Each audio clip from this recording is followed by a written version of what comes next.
So here is a close-up of the dry result, and I'm just amazed how beautiful this is. Real magic with pearls.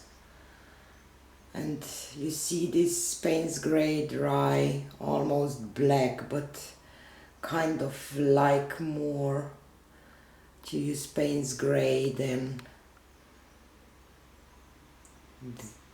the black. Those pearls are amazing. Love them.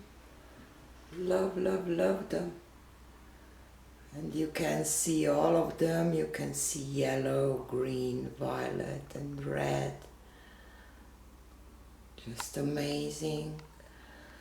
I have to do a painting like that on a big canvas. This one is just 12 by 14 because I really love it. And I did 2 more paintings with those pearls, so one will be published on Monday, one on Wednesday. So if you like those paints, stay tuned. See you on the next one. Bye.